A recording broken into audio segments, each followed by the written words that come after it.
Bab 251. Kai Wang menjadi takut. Bu, jangan khawatir, aku akan memberinya pelajaran. Pemuda itu menghibur ibunya dan berjalan ke arah Li Qingfeng dengan angkuh. Ia berencana untuk mengajarinya sopan santun. Kepala King Feng Li menunduk, membantu Suelin minum air, jadi pemuda itu tidak dapat melihat wajah King Feng dengan jelas. Hei nak, tahukah kau siapa aku? Aku salah satu dari 4 tuan muda kota Laut Timur, Tuan Kai Wang. Beraninya kau memarahi ibuku. Kurasa kau sudah tidak ingin hidup lagi. Kai Wang menghampiri King Feng Li, kepalanya mendongak, menatap ke bawah ke arah King Feng dengan wajah arogan. Siapa dia? Dia adalah tuan muda keluarga Wang, jadi siapapun yang melihatnya di kota Laut Timur, mereka harus menghormatinya. Namun, pemuda di depannya memarahi ibunya, jadi dia benar-benar mencari mati. Mendengar Kai Wang berbicara, kedua alis King Feng Li berkerut, mendongak dan menatap balik. Ah, kok kamu? Setelah melihat wajah King Feng Li dengan jelas, ekspresi Kai Wang langsung berubah, sedikit terkejut. Kai Wang jelas tahu siapa Li King Feng. Di pesta anggur, bahkan miliarder Bernard pun harus sujud dan memberi hormat kepadanya. Siapa Bernard? Dia adalah salah satu orang dalam daftar 100 orang terkaya versi Forbes. Keluarga Wang bagaikan semut di matanya, sesuatu yang bisa ia hancurkan kapanpun ia mau. Sebelumnya, ketika Kai Wang bersama Haiyang Chen, ia juga menertawakan Li King Feng. Namun setelah perjamuan, ia tahu bahwa pemuda itu, betapapun rendah hatinya, tidak bisa disakiti. Ia adalah bos besar. Apa kau baru saja bertanya apakah aku ingin mati? Tanya Li King Feng sambil melirik Kai Wang dan berkata tanpa ekspresi. Menghadapi Kai Wang, King Feng tahu bahwa ia sama dengan Haiyang Chen, salah satu dari 4 tuan muda kota Laut Timur. Namun, Haiyang Chen sudah dibunuh olehnya, dan ia tidak keberatan membunuh satu lagi jika Kai Wang juga ingin mati. Melihat tatapan dingin di mata Li Qingshan, Kai Wang langsung berubah pikiran dan berkata, kau salah dengar, kau benar-benar salah paham. Aku tidak akan pernah mengatakan itu padamu. Kalau kamu tidak memarahiku, kenapa kamu ada di sini? Saya baru saja melihat Anda di sini, saya ingin menyapa Anda. Aku baik-baik saja, kau boleh pergi sekarang. Li Qingshan mengayunkan tangannya, mengisyaratkan sudah waktunya bagi Kai Wang untuk pergi. Kai Wang menyeka keringat dingin di dahinya dan segera pergi dan berjalan kembali ke ranjang ibunya yang sedang sakit. Dia datang dengan arogansi, tapi dia pergi seperti seorang pecundang. Nak, bukankah sudah kubilang untuk memberi pelajaran pada orang itu? Kenapa kau kembali? Nyonya Wang bingung melihat Kai Wang berjalan kembali. Ekspresi Kai Wang berubah, dan dia berkata pelan, Bu, latar belakang pemuda itu tidak sederhana. Kita tidak bisa menyinggung perasaannya. Meskipun ibunya tidak mengenal Li King Feng, dia tahu. Latar belakang Li King Feng ini terlalu rumit. Kai, kau masih anakku atau bukan? Aku sudah bilang untuk memberinya pelajaran, tapi kau malah takut. Kau tuan muda keluarga Wang. Melihat ketakutan di mata putranya, Nyonya Wang sangat marah. Dia sangat kecewa dengan putranya. Seseorang memaki-makinya, tetapi putranya sendiri bahkan tidak mau membantu. Mungkin pemuda itu punya latar belakang yang kuat, tetapi latar belakang siapa yang cukup kuat untuk menindas keluarga Wang? Nyonya Wang bukanlah orang yang suka dirugikan. Jika putranya tidak mau membantu, ia akan menelepon sepupunya. Sepupunya adalah kepala biro kesehatan. Ketika sepupunya datang, ia akan menyuruh pemuda itu meninggalkan rumah sakit. Membayangkan pemuda itu meninggalkan rumah sakit, Nyonya Wang menjadi sangat gembira. Ia mengeluarkan ponselnya dan mengirim pesan kepada sepupunya, memintanya untuk datang dan membalaskan dendamnya. Semenit kemudian, sang sepupu membalas, mengatakan bahwa dia sedang rapat dan akan datang malam ini. Kalau sepupuku ada di sini, aku akan mengusir kalian. Nyonya Wang, yang sedang memegang ponselnya, melirik King Feng Li dengan penuh kebencian. Mengenai pikiran Nyonya Wang, Li King Feng tidak tahu dan tidak peduli. Mengenai hal-hal seperti biro kesehatan, baginya, itu hanya lelucon. Sayang, Haiyang Chen merusak ponselku. Pinjam ponselmu ya, aku mau tanya ada apa di perusahaan. Setelah sedikit pulih, Suelin langsung mulai mengkhawatirkan perusahaan. Dia sudah 2 hari tidak muncul, perusahaan pasti khawatir. Dia harus menelepon mereka. Li King Feng mengeluarkan ponselnya dan memberikannya kepada Suelin. Suelin segera menghubungi nomor sekretaris perusahaan. Kau siapa? Dari seberang sana terdengar suara wanita yang menenangkan. Ponsel Suelin rusak, jadi dia menggunakan ponsel Li King Feng. Wajar saja pihak lain tidak tahu siapa pemilik nomor tersebut. Saya Presiden Suelin. Sekretaris Wei Qiao, bagaimana kabar perusahaan saat ini? Suelin memperkenalkan dirinya singkat dan bertanya. Hicks, Presiden, akhirnya Anda menelepon. Karena Anda tidak masuk kerja, telepon Anda juga tidak berfungsi, dan kami menemukan rekaman Anda diculik, kami menelepon polisi. Sekretaris Wei Qiao mulai menangis lagi di seberang sana. Sebagai sekretaris presiden, hubungan mereka sangat dekat. Setelah presiden menghilang selama 2 hari, perusahaan menghubungi polisi dengan harapan menemukannya, tetapi tidak ada hasil. Dan kini, setelah mendengar telepon dari presiden, emosinya meluap-luap. Wei Qiao, jangan menangis. Aku baik-baik saja.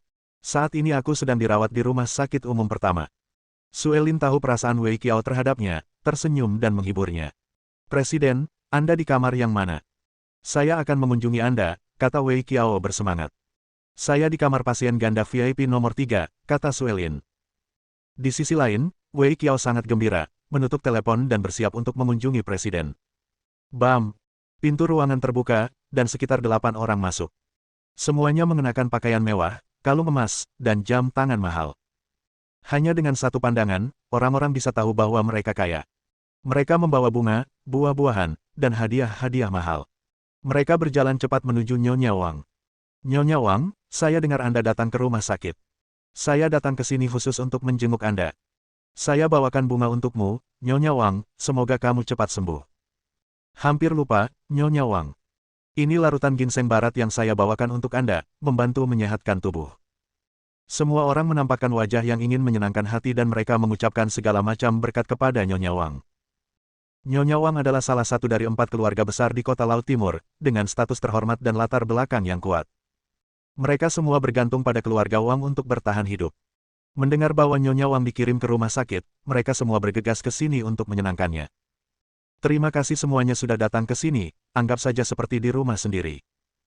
Melihat begitu banyak orang datang membawa hadiah, Nyonya Wang sangat senang. Dia melirik Li Qingfeng, dengan tatapan sinis. Lihat aku, begitu banyak orang yang ingin menyenangkanku, tidak sepertimu, putrimu sendiri ada di rumah sakit dan tidak ada yang menjenguknya. Nyonya Wang menatap salah satu pria itu, menduga dia akan merepotkan King Feng Li. Pria itu melihat ekspresi Nyonya Wang, berjalan ke arah King Feng Li dan berkata, "Hai, ada banyak orang di sini. Silakan keluar dari tempat duduk Anda dan biarkan kami menggunakannya." Bab 252. Dunia bergetar. Dan mengapa aku melakukan itu? Tanya King Feng Li pelan sambil menatap pria itu. Pria ini tampaknya berusia 40-an, dengan wajah bersih, perut buncit, dan jam tangan Rolex mahal di tangannya. Dia jelas orang kaya. Meskipun kaya, sikapnya rendah hati, apa yang keluar dari mulutnya membuat Li Qingfeng marah. Kursi itu milik rumah sakit. Aku sudah duduk dengan nyaman di sana, kenapa harus kuberikan pada kalian? Nak, kita banyak orang, dan kita tidak punya kursi. Cuma kamu, jadi berdiri saja. Pria itu menatap ke arah King Feng dan berkata, "Kenapa kau tidak berdiri saja, hah? Kenapa aku harus berdiri?" Li Qingfeng merasa kesal. Pria di depannya membuatnya jijik. Hari ini ia akhirnya menyadari betapa orang-orang dari keluarga besar ini tidak menghormati siapapun. Sejujurnya, mereka hanya peduli pada diri mereka sendiri. Nyonya Wang seperti ini, dan pria parubaya itu juga seperti ini. Nak, sudah kubilang berikan kursi itu padaku. Sepertinya kau tidak mau. Pria itu mengulurkan tangannya, ingin merebut kursi itu dari tangan Li Qingshan dengan paksa. King Feng Li memegang telapak tangan pria itu dengan tangan kanannya, dengan sedikit tekanan, membuat wajah pria itu memucat, dengan butiran keringat membasahi dahinya. "Persetan, kalau ini bukan rumah sakit, aku pasti sudah mematahkan kedua kakimu." Dengan sedikit tenaga, King Feng Li mendorong pria itu mundur beberapa meter. Pria itu memegangi telapak tangannya. Kulitnya bengkak dan sangat sakit.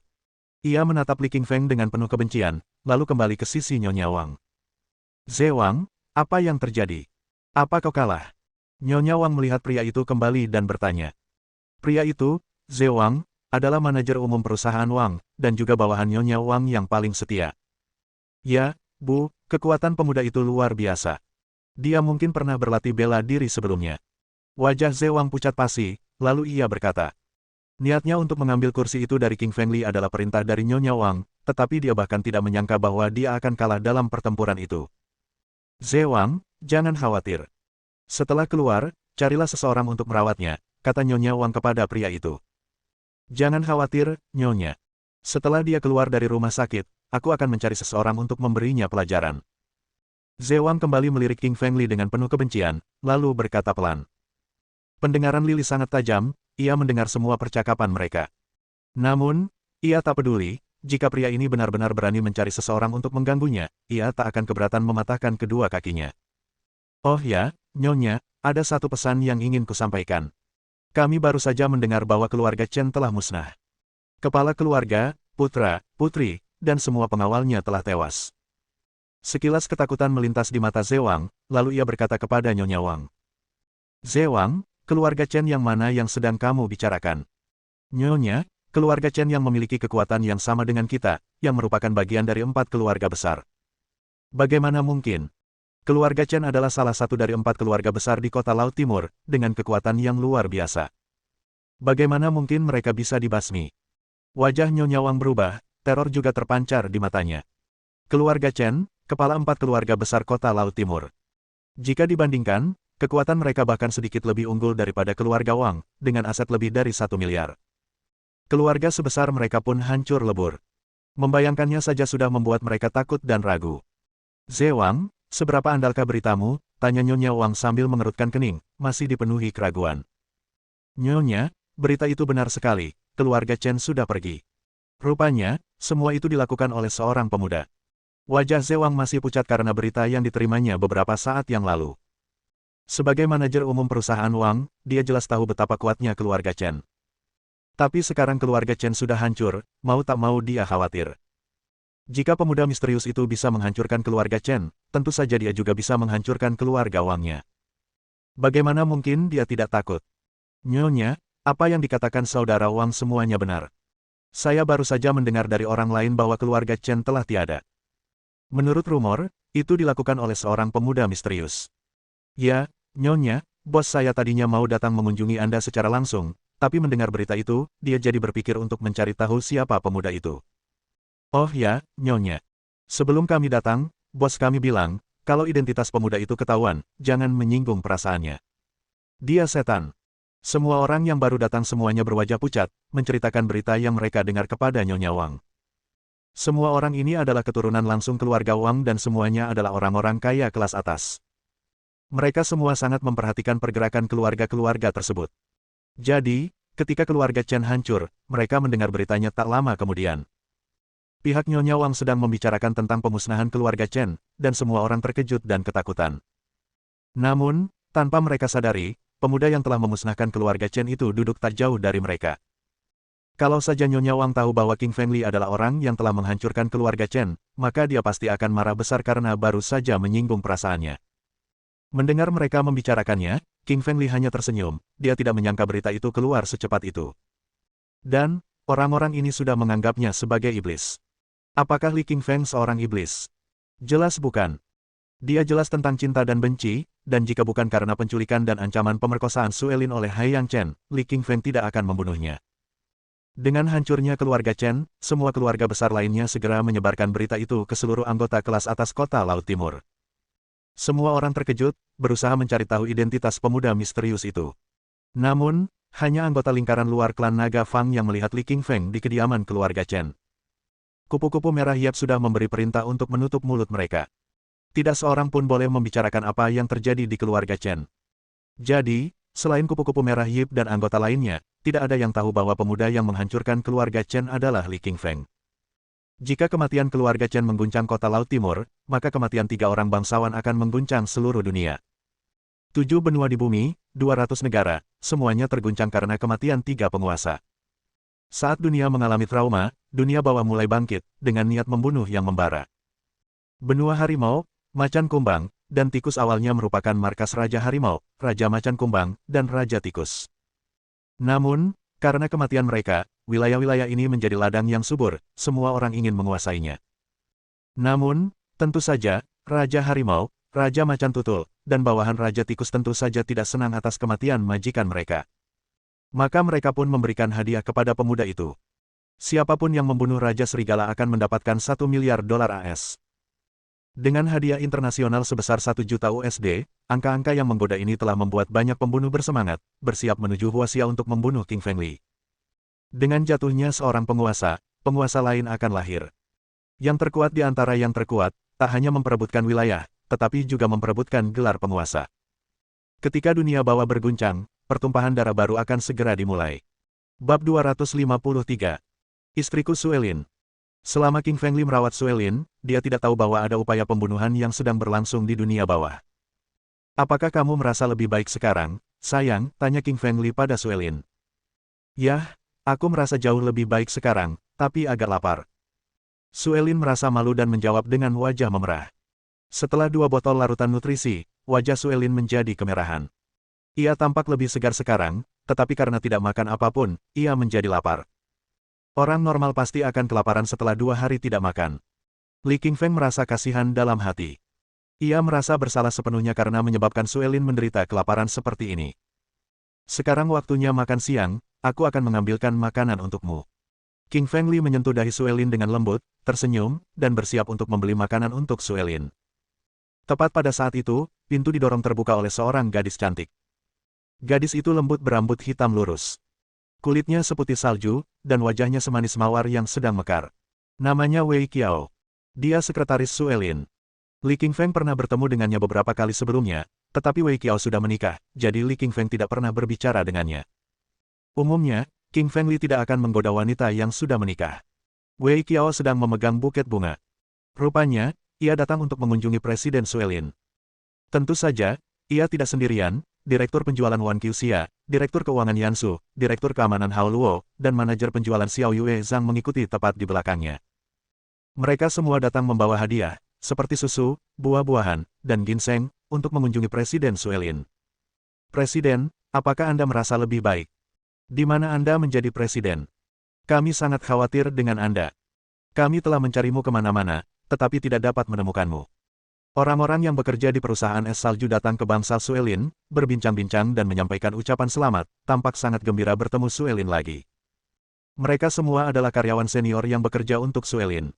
Hubungan mereka dengan Suelin sangat baik. Begitu mereka mendengar Suelin dirawat di rumah sakit, mereka langsung datang menjenguknya. Saya baik-baik saja, terima kasih semuanya. Suelin tersenyum dan mengungkapkan rasa terima kasihnya kepada orang-orang di sekitarnya. Ia sangat tersentuh ketika melihat begitu banyak orang datang untuknya.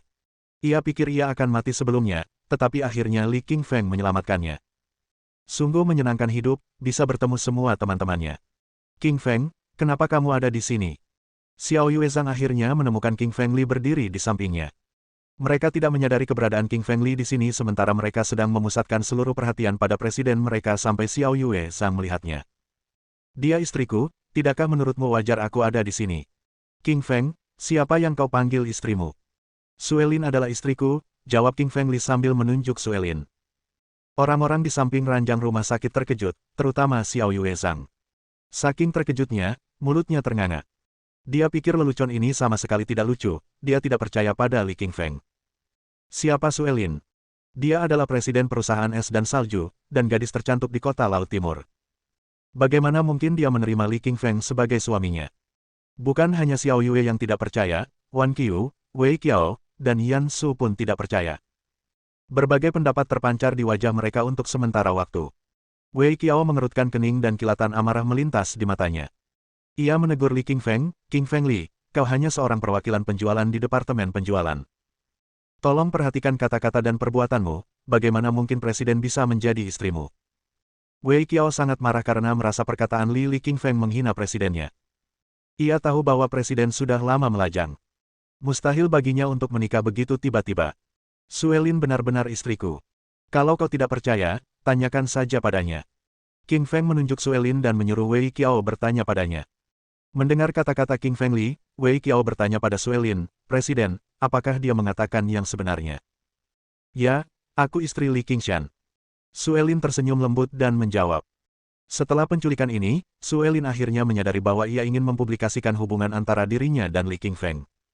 Ia ingin memberitahu semua orang bahwa ia sudah menikah dengan Li Qingfeng.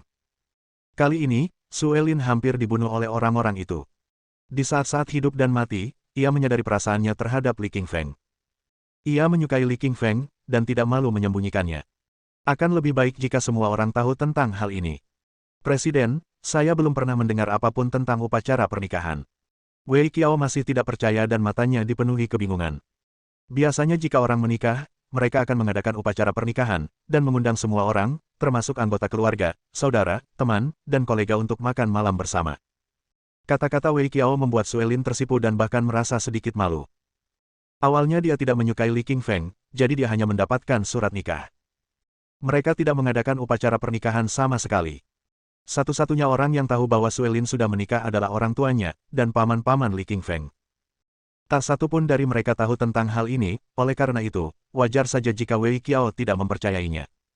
Wei Qiao, aku presiden perusahaan kita. Apa menurutmu aku akan bercanda tentang pernikahanku? Presiden, ini tentang reputasi Anda, tentu saja Anda tidak akan berbohong tentang ini. Baiklah, saya istri Lily. Kami hanya tidak punya waktu sebelumnya, jadi kami hanya mendapatkan surat nikah. Suelin tersenyum dan memberikan penjelasan kecil kepada semua orang. Mendengar kata-kata Suelin, semua orang tahu bahwa itu adalah kebenaran. Suelin telah menikah dengan King Feng Li karena dia tidak mau membuat lelucon yang mempertaruhkan reputasinya sendiri. Tidak mungkin. Aku sudah menegur suami presiden. Wajah Wei Qiao memucat dan ia merasa sedikit takut dengan perilakunya sebelumnya. Dia tidak tahu bahwa Li Qingfeng mengatakan yang sebenarnya. Presiden Suelin memang istrinya, dan dia pernah memarahinya sebelumnya. Apakah presiden akan marah padanya? Wei Qiao menatap Suelin dengan saksama, dan mendapati bahwa baik presiden maupun Li Qingfeng tidak marah. Hatinya yang gelisah akhirnya tenang. Sebenarnya, King Feng Li tidak peduli dengan apa yang dikatakan Wei Qiao karena jika dia adalah Wei Qiao, mustahil baginya untuk percaya bahwa Suelin bisa menjadi istrinya. Saudara Li, kau sungguh hebat. Kau benar-benar berhasil mendapatkan presiden. Hao Luo menatap Li Qingfeng dengan kagum. Dia ingat dengan jelas bahwa dia datang untuk menghadiri wawancara dengan Li Qingfeng pada saat yang sama. Namun, Li Qingfeng dipekerjakan di departemen penjualan, dan Hao Luo hanya bisa diterima di departemen keamanan karena kinerja yang buruk. Hao Luo tidak pernah menyangka Li Qingfeng bisa menikahi presiden dalam waktu kurang dari sebulan. Sungguh teladan bagi semua pria. Bab 254. Wanita yang patah hati. Presiden adalah istri King Feng. Zhang Xiaoyue mengepalkan tangannya dan wajahnya memucat. Dia pikir omong kosong itu hanya omong kosong belaka. Tapi sekarang setelah CEO itu mengakui bahwa dia adalah istri King Feng dan mereka telah mendaftarkan pernikahan mereka, itu pasti benar. Xiaoyue Zhang sangat sedih. Ia menyukai King Feng, tetapi pria itu sudah menikah. Terlebih lagi, istrinya adalah CEO. Nyonya Presiden masih cantik dan cakap. Xiaoyue Zhang merasa bahwa ia tidak bisa dibandingkan dengan Suelin dalam segala hal. Hal ini membuatnya sangat sedih. Kenyataannya, bukan hanya Xiaoyue Zhang yang sedih. Wajah Wan Qiuxia pun pucat pasi. Ia juga sedih. Jika istri King Feng adalah wanita lain, Wan Qiuxia yakin mampu memikat mereka, tetapi dia tahu bahwa dia tidak dapat dibandingkan dengan CEO tersebut karena dia adalah wanita paling mempesona di kota Laut Timur. Di seluruh kota Laut Timur, satu-satunya wanita yang dapat dibandingkan dengan Suelin adalah Ruyan Liu. Sesaat, seluruh ruangan tercengang oleh kabar bahwa Suelin adalah istri King Feng. Ruangan itu hening. Tak seorang pun bersuara. Suasana muram itu tak tertahankan bagi King. Ia berkata, Wei Qiao, tolong jaga presiden. Saya akan membelikannya makanan dari kafetaria. Kemudian, King Feng meninggalkan bangsal. Xiaoyue Zhang dan Wan Qiuxia juga ada di sana. Ia agak canggung melihat betapa kesalnya kedua wanita itu. Tentu saja, Suelin tidak tahu alasan mengapa Xiaoyue Zhang dan Wan Qiuxia sedih. Ia mengira mereka sedih karena ia dirawat di rumah sakit. King Feng Li menarik napas dalam-dalam setelah dia keluar dari bangsal dan menuju ke tempat jajan. Ini pertama kalinya dia ke rumah sakit, jadi setelah lama mencari, dia tidak menemukan kafetaria. Hal ini membuatnya terdiam.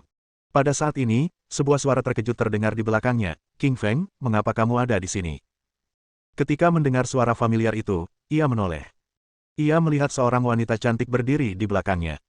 Wanita itu cantik, berkulit seputih salju, dan bertubuh indah. Ia mengenakan seragam polisi dan memiliki pesona yang memikat.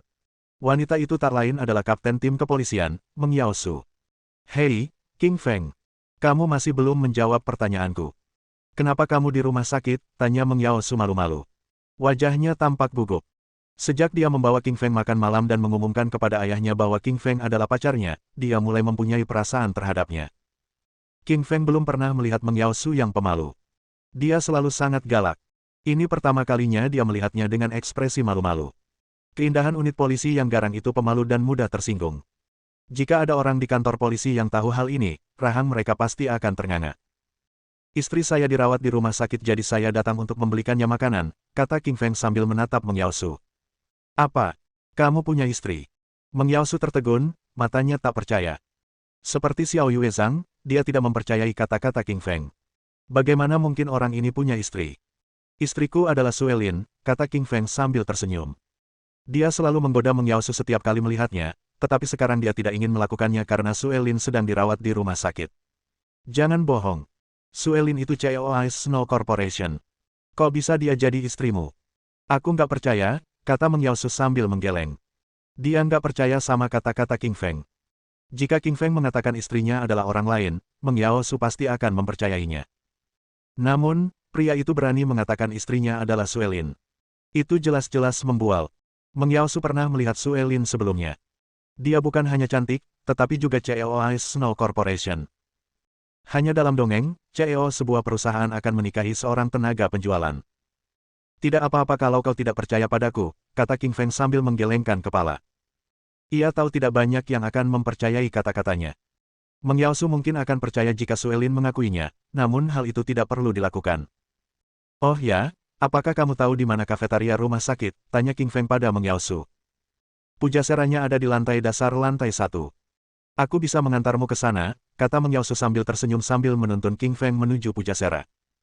Pujasera terletak di lantai dasar pertama dan luasnya hampir 1000 meter persegi.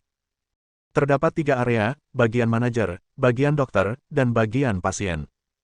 Suelin belum makan selama 2 hari. Perutnya kosong sehingga ia tidak bisa makan makanan keras seperti mie atau nasi. Ia hanya bisa makan makanan yang mudah dicerna seperti bubur. Bubur adalah makanan lunak yang cocok untuk pasien. King Feng membeli semangkuk kecil bubur seharga 2 yuan dan 1 sendok kecil seharga 3 yuan. Lalu, ia berjalan bersama Meng Yaosu menuju bangsal. Mengapa kamu di rumah sakit? Tanya King Feng pada Meng Yaosu saat mereka berjalan. Kulit Meng Yaosu tampak bercahaya dan halus seperti sutra. Ia tampak energi dan sehat. Ia tidak tampak sakit.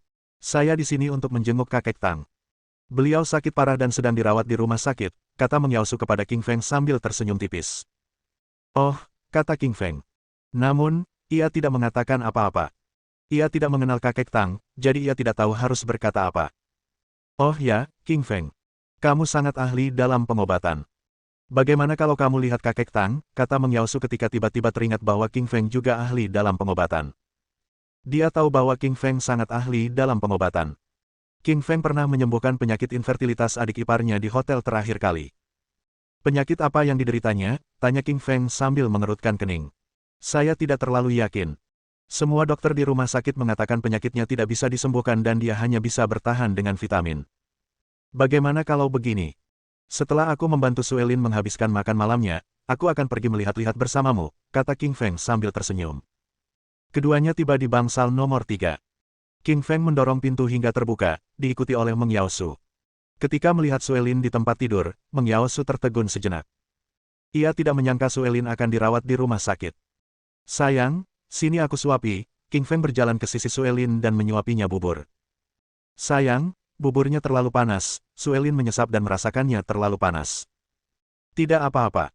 Aku akan mendinginkannya untukmu, kata King Feng sambil meniup bubur di sendoknya untuk mendinginkannya sebelum menyuapkannya ke Suelin. Tindakannya sangat hati-hati, seolah sedang memberi makan anak kecil.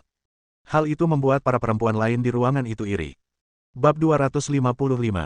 Mengobati Pak Tua Tang. Sayang. Sayang. Ekspresi Meng Yaosu sedikit berubah. Ia bisa tahu bahwa keduanya adalah suami istri dari cara mereka menyapa. Kata-kata King Feng memang benar. Suelin adalah istrinya. Meng Yaosu sangat sedih.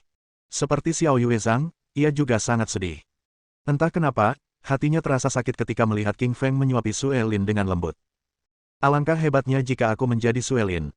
Pikiran ini tiba-tiba muncul di benak Meng Yaosu. Tidak, tidak, tidak.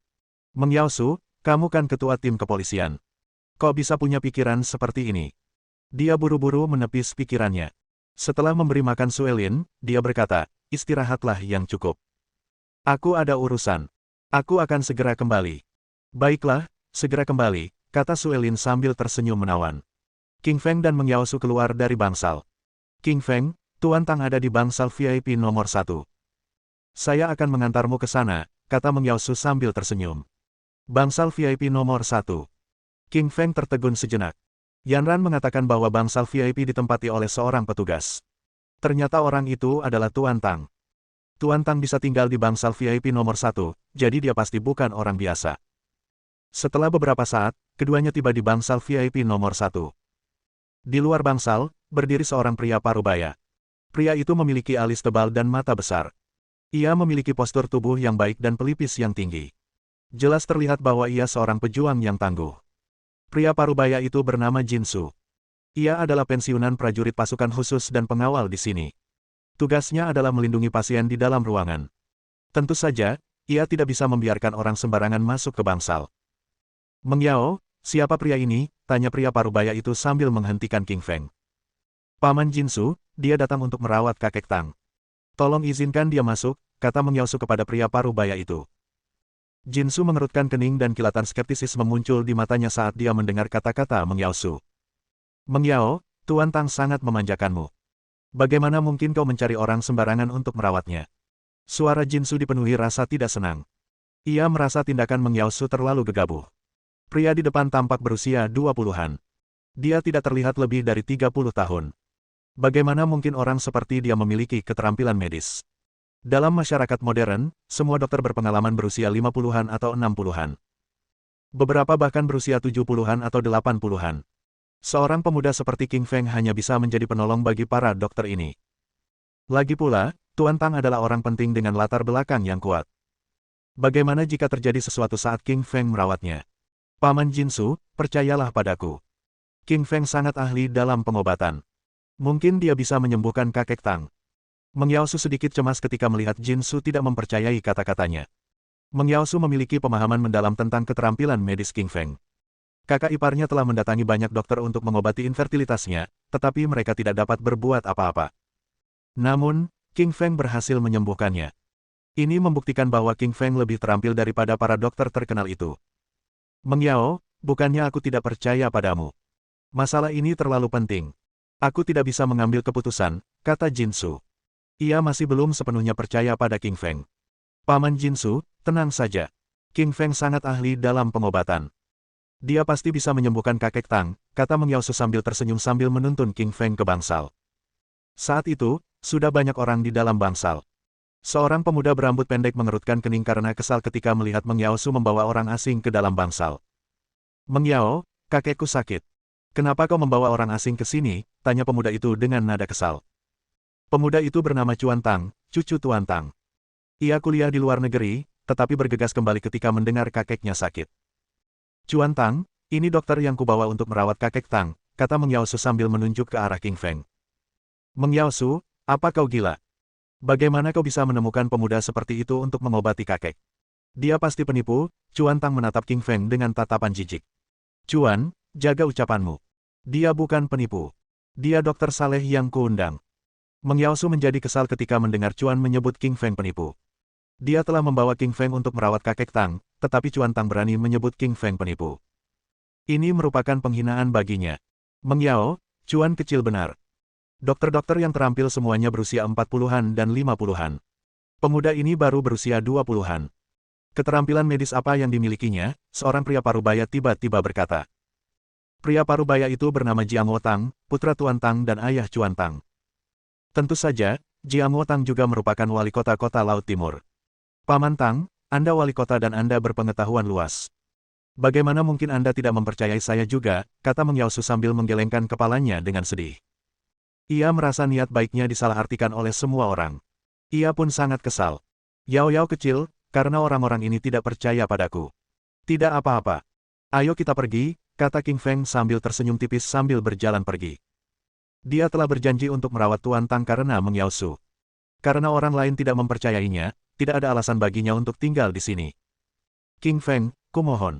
Kakek Tang memperlakukanku dengan sangat baik. Bisakah kau melihat dan melihat apa yang salah? Pinta Meng Yao. Kakek Tang dan kakek Meng Yao adalah sahabat karib yang sangat dekat. Meng Yao sering mengunjungi rumah kakek Tang ketika ia masih kecil. Kakek memperlakukannya seperti cucu perempuan. Meskipun putra dan cucu kakek Tang tidak mempercayainya, kakek Tang memperlakukannya dengan sangat baik. Oleh karena itu, demi kebaikannya, ia hanya bisa meminta bantuan dari King Feng. Melihat tatapan memohon Meng Yao, King Feng tak kuasa menolak permintaannya. Ia berbalik dan menatap tempat tidur. Di atas tempat tidur, terbaring seorang pria tua berkulit kuning dan bermata tertutup rapat. Ia koma dan tampak hampir meninggal. Dia hanya punya 1 hari untuk hidup, kata King Feng ringan sambil menatap pria tua itu. Kamu bilang kakek hanya punya 1 hari untuk hidup, tanya Meng Yaosu. Ya, dia hanya punya 1 hari untuk hidup, kata King Feng menggunakan teknik mata medisnya dan melihat bahwa pria tua itu kehilangan vitalitasnya. Dia hanya punya 1 hari untuk hidup. Mendengar kata-kata King Feng, raut wajah Jiang Wotang berubah muram. Kilatan dingin muncul di matanya. Adapun Chuan Tang, dia berteriak, King Feng, bajingan. Beraninya kau mengutuk kakekku. Dia hanya punya 1 hari lagi untuk hidup. Aku tidak perlu mengutuknya, kata King Feng sambil melirik Chuan Tang. Bajingan, beraninya kau mengutuk kakekku. Aku akan memberimu pelajaran, kata Chuan Tang sambil berjalan menuju King Feng dengan senyum dingin. Bab 256. Sungguh dokter yang seperti dewa. Hah. Zhuang Tang mengangkat tinjunya dan memukul kepala King Feng sambil berteriak, dia harus menghukum si brengsek yang mengutuk kakeknya. Ledakan. King Feng menendang perut Chuan Tang seperti kilatan petir dengan kaki kanannya dan mendorongnya hingga terbanting 3 meter ke lantai. Wajah Chuan Tang memucat dan perutnya terasa terbakar. Kita sudah selesai. King Feng memukul putra wali kota, kata Meng Yao dengan ketakutan dan hampir pingsan ketika dia melihat King Feng menendang Chuan Tang. Meng Yao membawa King Feng ke sana untuk merawat ayah wali kota, tetapi ia sudah memukul putranya bahkan sebelum perawatan dimulai. Ia tahu bahwa King Feng ceroboh dan tak kenal takut, tetapi ia tidak menyangka bahwa ia bahkan tidak akan menganggap serius Chuan Tang. Apakah ia pernah memikirkan konsekuensinya sebelum bertindak? Anak muda, tahukah kau siapa yang baru saja kau pukul? Tanya Jiang Wotang setelah melihat putranya dipukul. Ekspresinya berubah marah. Siapa dia? Dialah orang yang paling berwenang dan berkuasa di kota Laut Timur. Dia benar-benar tersinggung oleh pemuda yang memukul putranya tepat di depannya. Itu benar-benar provokasi. Aku tidak tahu, dan aku tidak peduli, kata King Feng sambil melirik Jiang Wo dan berkata dengan tenang sambil mengerutkan kening. Sebenarnya, dia tahu yang baru saja dia pukul adalah putra wali kota. Tapi siapa peduli? Itu bukan masalah besar. Lagi pula, dia hanya membela diri karena Zhuang Tang mencoba memukulnya lebih dulu. Apa dia akan diam saja dan membiarkan hal itu terjadi? Tentu saja tidak. Kamu baru saja menabrak anakku, dan akulah wali kota Eastern Sea City. Jadi, apa yang kamu inginkan? Jinsu, beri anak nakal ini pelajaran dengan tinjumu, Jiang Wotang murka saat memerintahkan Jinsu sambil berbalik menghadapnya. Dia tahu bahwa Jinsu adalah seorang veteran pasukan khusus, salah satu yang terbaik di seluruh tim, dan memiliki kekuatan yang luar biasa. Baik, Tuan. Jinsu mengangguk dan mulai mendekati King Feng. Jinsu adalah seorang pria berbadan besar dan berotot dengan pelipis menonjol dan berjalan dengan aliran udara yang kuat di sekelilingnya. Anak muda, izinkan aku memberimu beberapa ceramah. Kalau kau belum tahu apa itu disiplin, Jinsu mengacungkan tinjunya ke arah King Feng sambil menyeringai. Tinjunya penuh kekuatan, hampir membelah ruang di udara dengan kekuatan tersebut. Terlalu lambat, terlalu lemah, kritik King Feng sambil mencibir. Kekuatan Jinsu mungkin tampak tak terkalahkan bagi orang lain, tetapi bagi King Feng, kekuatan itu tidak hanya lambat tetapi juga lembut dan lemah. Menurut pendapatnya, Jinsu memang sedikit lebih baik dibandingkan orang lain, tetapi dibandingkan dengannya, perbedaannya masih sangat besar. Jika dikatakan bahwa Jinsu sudah dewasa, Jinsu akan seperti anak TK yang tidak ada bandingannya. King Feng sedikit menggerakkan tubuhnya dan langsung menghindari pukulan Jinsu. Bagaimana mungkin? Apa dia baru saja lolos dari tinjuku? Jinsu terkejut ketika menyadari bahwa King Feng baru saja lolos dari serangannya. Dia adalah anggota senior pasukan khusus. Menangani orang biasa-biasanya mudah baginya. Namun, pemuda di depannya lolos begitu saja dari tinjunya hanya dengan gerakan cepat dan sederhana. Sungguh tak terbayangkan. Sekarang, ambillah ini, teriak King Feng dengan suara pelan, sambil mengumpulkan semua energi ledakan dari tubuhnya. Ia menghantamkan tinjunya ke dada Jinsu dengan kekuatan luar biasa ini. Ledakan. Jinsu terdorong dan jatuh dari dinding setelah terbentur keras. Ia memuntahkan banyak darah sambil merasakan 3 tulang rusuknya juga patah. Satu pukulan dan Jinsu, yang merupakan veteran pasukan khusus, kehilangan semua kemampuan tempurnya. Kekuatan yang luar biasa, Jinsu ketakutan hingga dia terus menatap ke arah King Feng yang tenang saat itu bahkan sebelum ingat untuk menyeka darah dari mulutnya. Dia bisa merasakan kekuatan luar biasa yang dibawa oleh King Feng barusan, yang hanya dia lihat dari satu orang lain. Raja prajurit pasukan khusus. Namun, pria itu sepertinya telah memasuki gua naga misterius. Jinsu merasa sangat frustrasi karena dia, sebagai pria berusia 40 tahun, baru saja dipukuli habis-habisan oleh seorang pemuda, padahal usianya baru awal 20-an. Sungguh memalukan. Jinsu mengerti, pemuda di depannya memang seorang master tersembunyi. Setidaknya, Ia akan menjadi eksistensi seorang raja prajurit jika ia berada di pasukan khusus. Pada saat itu, bahkan Jiang Wo sangat terkejut hingga matanya terbuka lebar. Jiang Wo tahu betapa kuatnya Jinsu karena ia juga pernah bertugas di militer. Jinsu adalah salah satu dari mereka di pasukan khusus. Meskipun ia kalah dalam pertandingan melawan Raja Prajurit di masa lalu, ia masih berada di peringkat kedua di bawahnya. Tapi sekarang, pria kelas 2 ini ditabrak oleh seorang pemuda, dan bahkan terbentur beberapa mil jauhnya dan beberapa tulang rusuknya patah. Ini bukan sesuatu yang bisa dilakukan orang normal. Bagi Raja Prajurit, dia mungkin bisa mengalahkannya, tetapi meragukan bisa meninjunya sejauh beberapa meter dengan satu pukulan. Gelombang H**. H**. H**. Meng Yao menarik napas ketakutan. Ia tahu bahwa King Feng tak terkalahkan, tetapi ia belum pernah tahu betapa kuatnya dia. Itu benar-benar di luar dugaannya. Chuang Tang, yang berdiri di samping, sudah terlonjak kaget. Dia tahu betapa kuatnya Jinsu, tetapi bahkan pria sekuat itu pun hampir ditinju sampai mati oleh King Feng. Dia benar-benar ketakutan. Melihat semua orang di ruangan itu terdiam dan terkejut, sebaliknya King Feng malah tidak mengubah ekspresi wajahnya. Sejujurnya, dia sama sekali tidak ingin menyerang siapapun. Dia mencoba menceramahi beberapa orang ini karena mereka telah memperlakukannya dengan hina dan mengejeknya sejak awal. Yah, dia tidak punya pilihan. Sekarang, sepertinya berhasil. Setidaknya orang-orang ini semua sudah diam dan berhenti bicara. Saat itu, seorang dokter parubaya berjas bedah putih masuk bersama beberapa perawat. Ia juga memegang beberapa peralatan rumah sakit. Dokter itu tampak seperti seorang sarjana dengan wajahnya yang bersih dan bulat. Dokter Zhao, Anda akhirnya tiba. Silakan datang dan periksa ayah saya, pinta Jiang Wo segera setelah melihat dokter itu. Sebenarnya dia masih ingin membuat masalah dengan King Feng, tetapi dia memutuskan untuk menyelamatkan ayahnya terlebih dahulu ketika melihat Su Zhao. Selalu ada kesempatan untuk mengganggunya. Su Zhao tersenyum dan berkata, Wali kota, jangan khawatir, saya akan melakukan pemeriksaan menyeluruh terhadap Tuan Tang terlebih dahulu. Su Zhao memasang elektroda EEG, respirator, dan berbagai instrumen lainnya pada tubuh Tuan Tang. Ia kemudian menyalakan sakelar dan memulai pemeriksaan tubuh untuknya. Seiring berlalunya waktu, Su Zhao tampak semakin tertekan dan bahkan mulai pucat saat mengamati angka-angka pada instrumen. Bab 257. Li Qingfeng bukanlah orang biasa. Melihat wajah pucat Su Zhao, Jiang Wo Tang tahu ada yang tidak beres. Ia bertanya, Direktur Su, bagaimana kabar ayah saya? Bapak Wali Kota, saya akan jujur kepada Anda. Bapak Tang menderita luka-luka selama perang. Ada beberapa peluru di tubuhnya. Sekarang penyakitnya kambuh, beliau menderita gagal organ massal dan hanya punya 1 hari untuk hidup, kata Su Zhao dengan berat. Apa? Hidup cuma sehari? Ekspresi semua orang di ruangan itu berubah. Semua orang menoleh ke arah King Feng. Tak satu pun dari mereka percaya kata-katanya ketika King Feng mengatakan bahwa Tuan Tang hanya punya 1 hari lagi untuk hidup. Namun, setelah Direktur Su mengulangi apa yang dikatakan King Feng, mereka semua tercengang. Su Zhao telah menggunakan peralatan medis untuk mengetahui bahwa Tuan Tang hanya punya 1 hari untuk hidup. Namun, setelah mengamatinya sekilas, ia menyimpulkan bahwa Tuan Tang hanya punya 1 hari untuk hidup.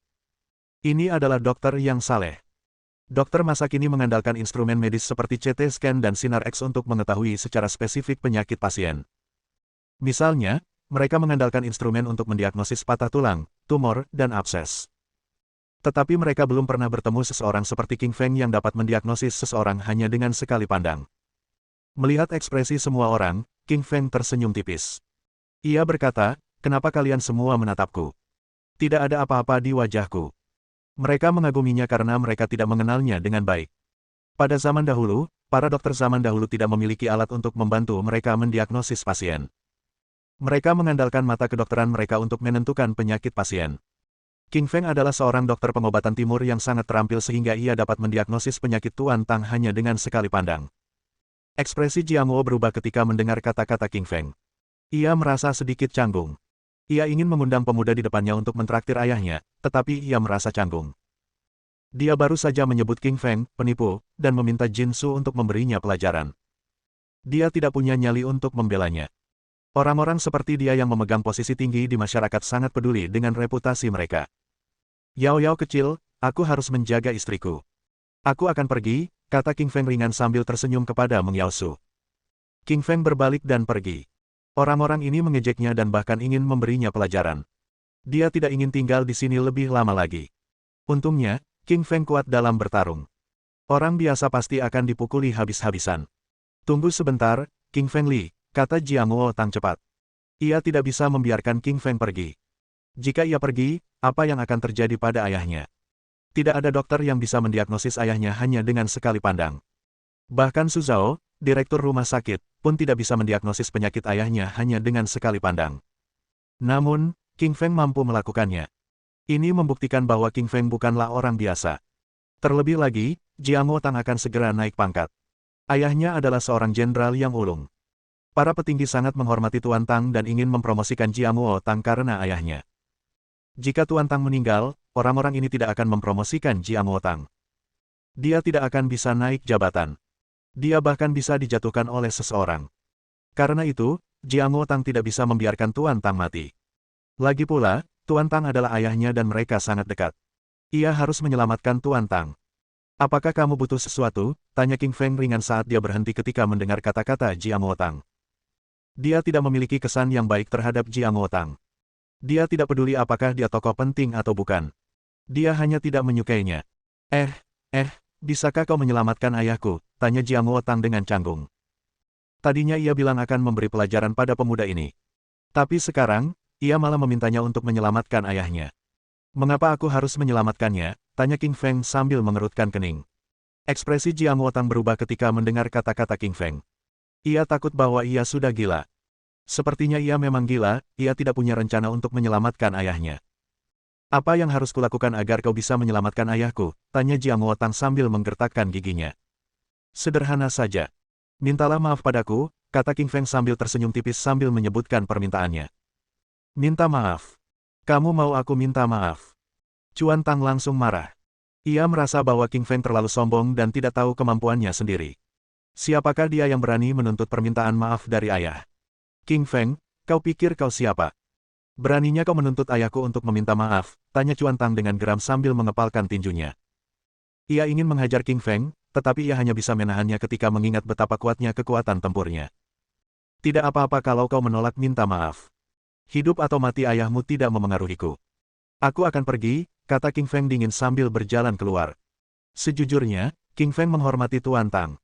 Dia adalah kakek Meng Yaosu, jadi dia siap mengobatinya. Namun, Jiang Tang dan Tuan Tang membuatnya marah. Mereka tidak hanya mengancamnya, tetapi juga ingin memukulinya. Dia bukan orang yang suka memperlakukan orang seperti itu. Jiang Tang menjadi cemas saat melihat King Feng hendak pergi. Dia bertanya dengan keras, King Feng Li, katakan padaku. Apakah kau benar-benar mampu menyembuhkan ayahku? Ya, saya bisa menyembuhkannya, tetapi mengapa saya harus mengobatinya, kata King Feng sambil tersenyum tipis. Kebahagiaan terpancar di wajah Jiang Tang ketika mendengar kata-kata King Feng. Ia bersedia meminta maaf jika pemuda di depannya bisa menyembuhkan ayahnya. Soal permintaan maaf, egonya tak ternilai. Jika ayahnya bisa disembuhkan, ia rela bersujud. Permintaan maaf tak ada artinya. King Feng, aku salah tadi. Maafkan aku. Tolong obati ayahku, kata Jiang Tang dengan hormat sambil membungkuk ke arah King Feng. Apa? Wali kota meminta maaf kepada King Feng. Semua orang di ruangan itu tercengang. Tuan Tang terkejut dan marah. Ayah, mengapa kau meminta maaf padanya? Tanya Tuan Tang dengan marah. Diam. Apa kau ingin melihat kakekmu mati? Jiang Tang menegur Tuan Tang. Ayah, aku tidak ingin kakek mati, tetapi bahkan Direktur Zhao berkata dia tidak bisa berbuat apa-apa. Apa yang bisa dilakukan Li King Feng? Saya percaya padanya. Ayah, dia masih sangat muda. Jelas sekali dia penipu. Diam. Apa kau tidak mendengarku? Kuulangi lagi. Aku percaya padanya, Jiang Tang memelototi putranya. Jiang Tang bisa menjadi wali kota karena kecerdasannya yang luar biasa. King Feng dapat mendiagnosis penyakit Tuan Tang hanya dengan sekali pandang. Ini membuktikan bahwa ia memiliki keterampilan medis.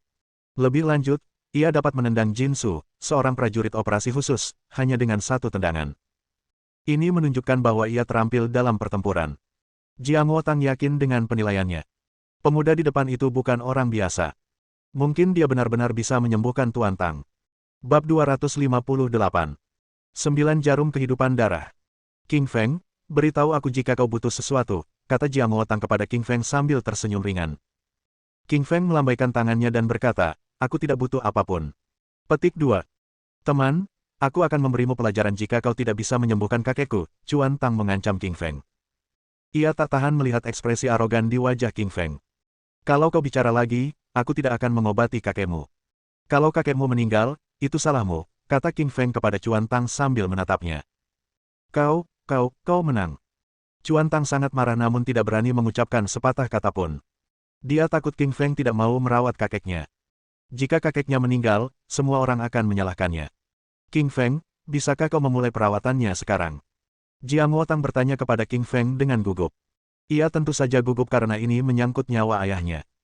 Jika King Feng bisa menyembuhkan ayahnya, ia akan bisa mendapatkan promosi dan melangkah lebih jauh dalam karir politiknya. Jika King Feng tidak bisa menyembuhkan ayahnya, itu akan berbahaya.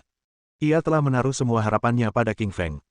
Saya bisa mulai sekarang, kata King Feng sambil tersenyum percaya diri. Orang-orang di sekitarnya mengalihkan pandangan mereka ke arah King Feng. Mereka ingin melihat bagaimana dia akan menyelamatkan Tuan Tang. King Feng mengeluarkan jarum akupunkturnya dan menggigit jari telunjuknya hingga meneteskan darah. Ia melapisi 9 jarum perak itu dengan darah segarnya. Gurunya pernah mengatakan kepadanya bahwa darahnya sangat berharga. Ia harus menggunakannya dalam keadaan khusus karena memiliki kekuatan untuk menyembuhkan orang mati. Akupuntur. Setetes darah. Orang-orang di sekitar tercengang. Secercah kebingungan muncul di mata mereka.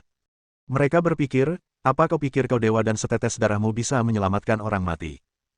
Meskipun orang-orang di sekitarnya tidak mengerti tindakannya, mereka dengan sabar menunggu langkah selanjutnya. Setelah menodai 9 jarum dengan darah, ia menusukkan 9 jarum tersebut ke beberapa titik tekanan di kepala Tuan Tang. Gerakannya secepat kilat. Ia meletakkan jari-jarinya di ujung jarum dan menggetarkannya.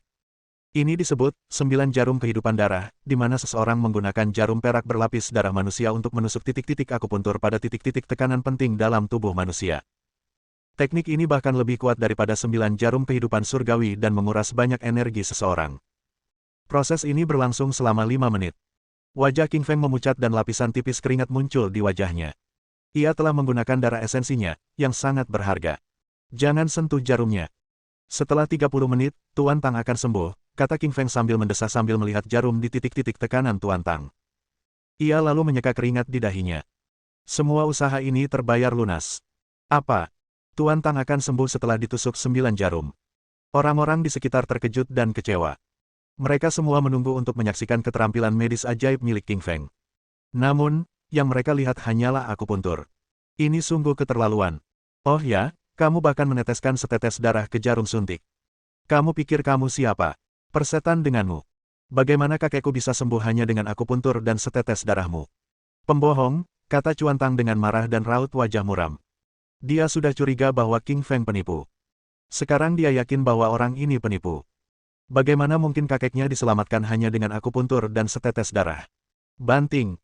Chuan Tang tiba-tiba bergerak ke sisi King Feng dan menepis jarum-jarum itu. Semua jarum terhempas dan jatuh ke tanah. Bahkan Jiang Wotang dan Jin Su sangat marah. Mereka merasa tindakan King Feng terlalu tidak masuk akal. Apa kau pikir kau dewa? Bagaimana kau bisa menyelamatkan Tuan Tang dengan 9 jarum akupuntur dan setetes darahmu? King Feng Li, kau keterlaluan. Jiang Wotang menatap King Feng dengan ketidaksenangan di matanya. Awalnya, ia menaruh harapan besar pada King Feng. Ia berharap King Feng bisa menyelamatkan ayahnya. Ia tidak menyangka ucapan King Feng hanya omong kosong. Bagaimana mungkin 9 jarum akupuntur dan setetes darah bisa menyelamatkan ayahnya? King Feng pembohong. King Feng tersenyum dingin ketika dia melihat tidak seorang pun mempercayainya. Katanya, 9 jarum itu untuk menyelamatkan Tuan Tang. Kalian malah menamparnya, dasar orang bodoh. Siapa yang kau sebut bodoh? Chuan Tang kesal mendengar hinaan dari King Feng. Dialah yang menamparkan jarum-jarum itu. Jelas bahwa King Feng sedang menghinanya. Aku menghinamu, dasar bodoh. Aku memutuskan menyelamatkan Tuan Tang karena Mengyao Su. Kau pikir kau siapa? Wali kota itu bukan apa-apa. Bahkan jika Presiden Benua Serigala ingin aku menyelamatkannya, aku tidak akan melakukan apapun, kata King Feng dingin. Kamu bahkan tidak membuat draft sebelum menyombongkan diri. Presiden Benua Serigala. Kenapa kamu tidak bilang Presiden Perserikatan Bangsa-Bangsa? Saya lupa memberitahu Anda bahwa Presiden Perserikatan Bangsa-Bangsa meminta saya untuk merawatnya, tetapi saya tidak punya waktu untuk merawatnya. Pembual. Kau bukan hanya pembohong, kau juga pembual ulung, kata Chuan Tang sambil menatap King Feng dengan tatapan jijik. Ekspresi wajah King Feng menjadi gelap saat dia melihat penghinaan di mata Chuan Tang. Dia berkata dengan dingin, 9 jarum ini bisa menyelamatkan Tuan Tang. Tak masalah kau percaya atau tidak.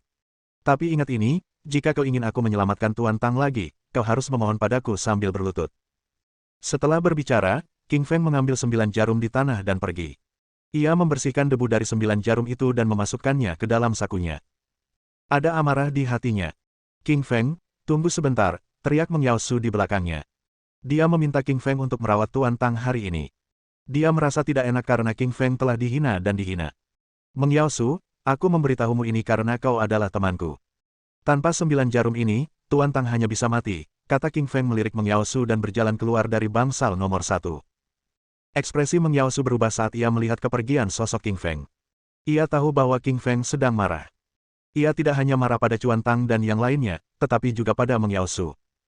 Meng Yaosu, apa kau benar-benar percaya kata-kata penipu itu? Bagaimana mungkin 9 jarum itu bisa menyelamatkan kakekku? Tanya Chuan Tang tak percaya. Ia merasa Meng Yaosu cukup bodoh mempercayai kata-kata penipu itu. Meng Yaosu memelototi Chuan Tang dengan kesal. Semua ini salah orang ini. Jika ia tidak mengejek King Feng tidak akan pergi. Namun, Chuan Tang adalah putra wali kota. Meng Yaosu tidak bisa berbuat apa-apa meskipun ia tidak senang padanya.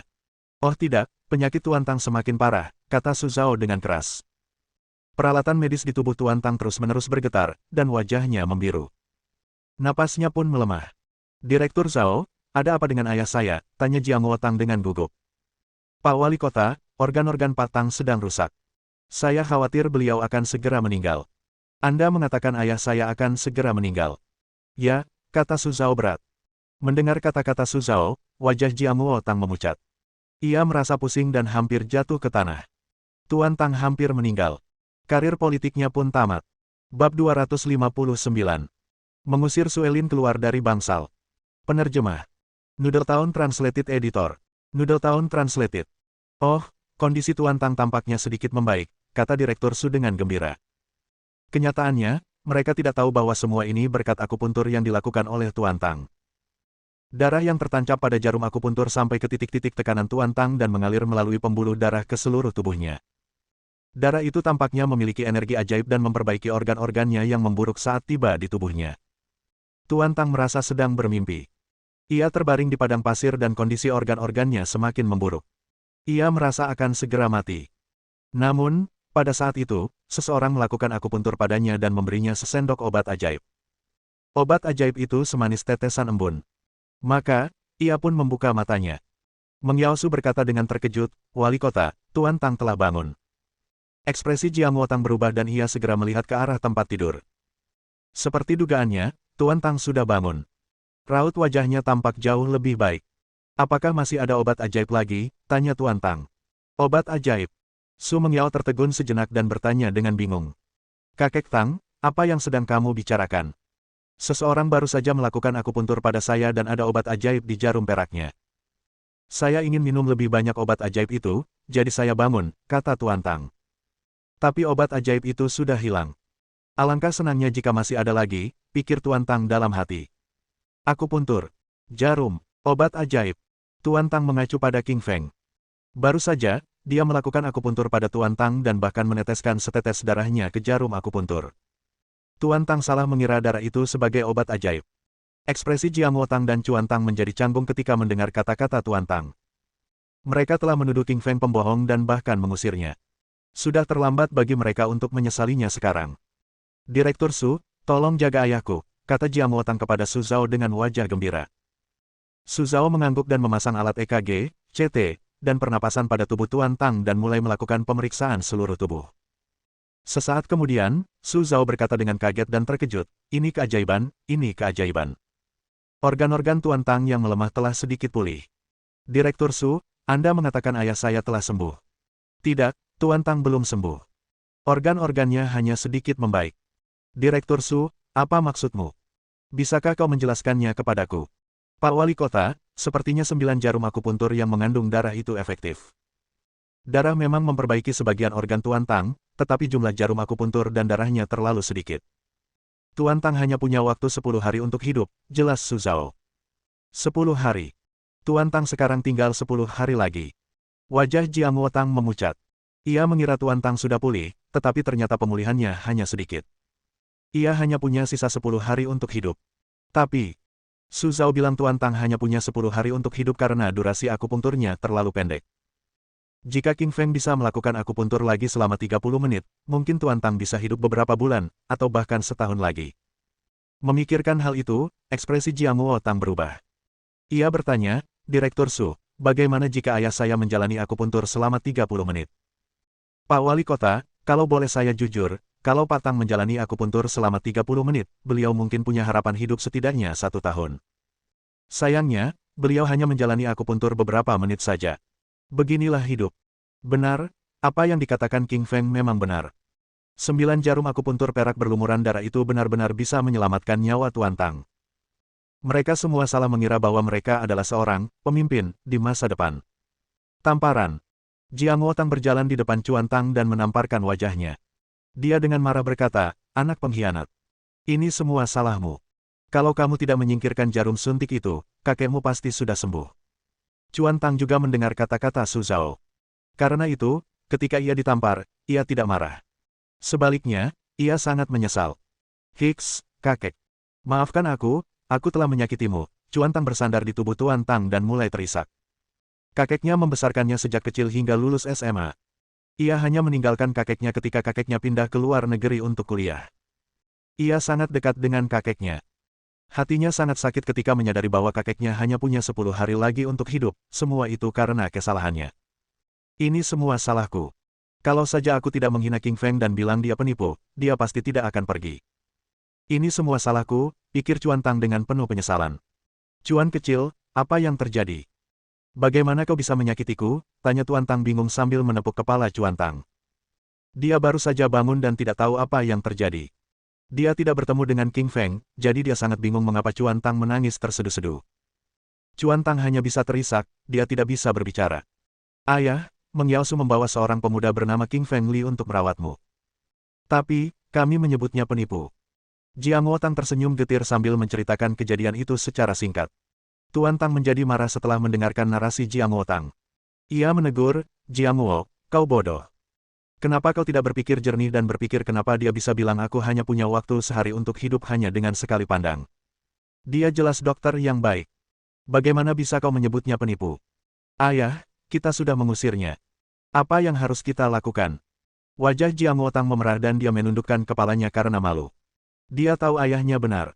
Tuan Tang masih kecil, tetapi dia adalah wali kota-kota Laut Timur. Bagaimana mungkin dia seperti putranya dan menolak tabib suci seperti King Feng? Apa yang harus kulakukan?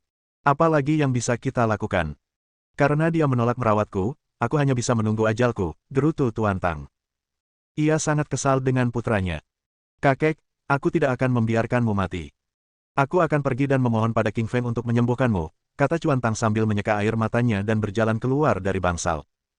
Ekspresi Tuan Tang berubah ketika melihat Tuan Tang meninggalkan bangsal. Ia menegur, Tuan Tang masih anak-anak. Bagaimana mungkin dia mengajak King Feng pergi bersamanya? Kau mau aku mati?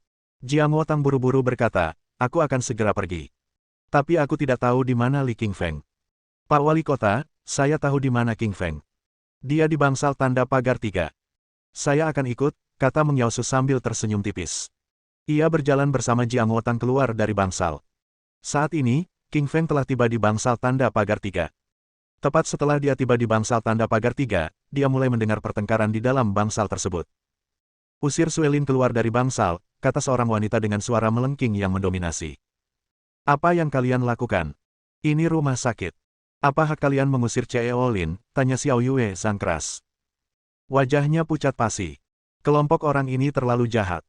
Bagaimana mungkin mereka ingin mengusir Suelin dari bangsal? Xiao Yue Zhang sangat marah. Bab 260. Tidak akan pergi. Banting. Ketika King Feng masuk ke bangsal, ia melihat beberapa orang berdiri di samping Nyonya Wang, siap mengusir Suelin keluar dari bangsal. Apa yang terjadi? Tanya King Feng sambil mengerutkan kening. Dia baru saja kembali ke bangsal, jadi dia tidak mengerti apa yang terjadi. Mengapa Nyonya Wang ingin mengusir Suelin dari bangsal? Kakak Li, Nyonya Wang bilang dia akan mengusir Nyonya Presiden dari bangsal. Dia tidak mengizinkan kita tinggal di sini, kata Xiao Yue Zhang dengan marah. Dia menjadi sangat marah saat mengingat sikap buruk Nyonya Wang. Nyonya Wang, bangsal ini milik rumah sakit. Apa hak Anda mengusir Suelin dari bangsal ini? Tanya King Feng dengan nada kesal. Dia baru saja pergi untuk menjenguk ayah wali kota ketika masalah terjadi. Jika dia tahu ini akan terjadi, dia tidak akan pergi. Kalian berisik sekali di sini. Kalian mengganggu tidurku. Tentu saja aku harus mengusir kalian, kata Nyonya Wang dengan nada meremehkan. Nyonya Wang sengaja mengusir Suelin untuk membalas dendam pada King Feng. Karena telah menghinanya, wajar saja jika dia akan mengusir istrinya. Ini rumah sakit, bukan rumahmu. Kami tidak akan pergi, kata King Feng dengan nada dingin sambil berdiri di depan Suelin. Jika Nyonya Wang berani mengusir Suelin, dia tidak keberatan memberi wanita ini pelajaran. Dia membencinya. Wakil Direktur Bing Liu, saya ingin mereka meninggalkan bangsal. Bolehkah? Nyonya Wang tiba-tiba mengangkat kepalanya dan bertanya kepada pria parubaya di sebelahnya. Pria parubaya itu mengenakan jas putih. Namanya Bing Liu, dan dia adalah wakil direktur rumah sakit. Bing Liu mengerutkan kening ketika mendengar permintaan Nyonya Wang. Situasi ini sulit. Lagi pula, mereka adalah rumah sakit. Reputasi mereka akan tercoreng jika rumah sakit mengeluarkan seorang pasien.